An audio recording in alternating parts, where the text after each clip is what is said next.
Hi, I'm Melissa.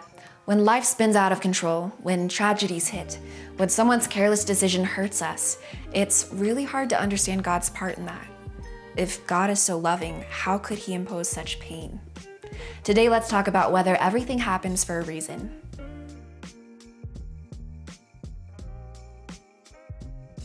People like to say, everything happens for a reason, therefore it was meant to be. Not necessarily.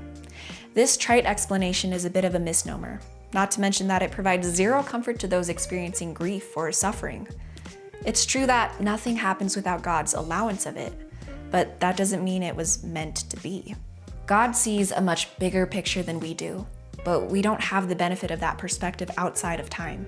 God sees order and providence, but we often only see chaos and coincidences. God loves us and wants what's best for us, but that doesn't mean the actions of a sinful world or our own sinful choices won't have certain consequences. Sometimes we make stupid choices and the result is suffering.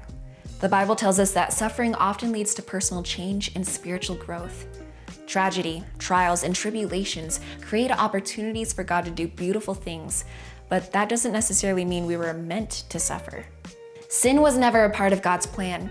Yet God used the mistakes of the first human beings to show His love for people in the most magnificent way possible. Our world has fallen, overrun by sin in every way. Sometimes, even under God's authority, Satan uses the fallen world to hurt us. Grave illness, genetic deformities, and freak accidents are all things we may encounter. Yet we cannot forget that God's authority reigns supreme and He sees good potential in everything. Yes, God's providence for His creation is evident everywhere we look. Even still, we are allowed to give ourselves time to grieve and feel all the emotions that we feel. In time, we can find goodness and purpose in past suffering. No misfortune in life is too terrible or tragic to keep God's light from shining through in some way. When we're looking for a reason behind the awful things in life, instead of acknowledging lies that tell us God has abandoned us or asking Him, "Why did you make me suffer?" we can ask Him to help us see His hidden guidance, providence, and eternal perspective. If your loved one is suffering, please don't say this happened for a reason. Even when we know that God is sovereign and will use tragedy for glory, that's often no comfort to a person in the midst of grief. No matter why God let it happen, their lives will still be changed forever, and they need to be able to process that.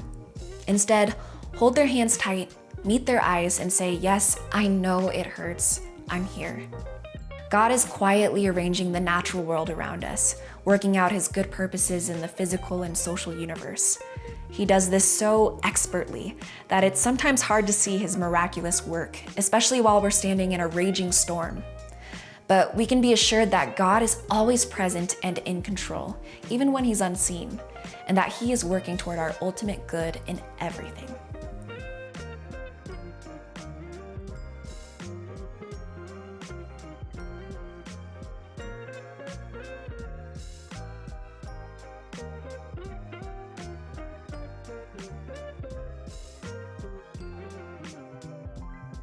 If you like this video, give it a thumbs up and subscribe.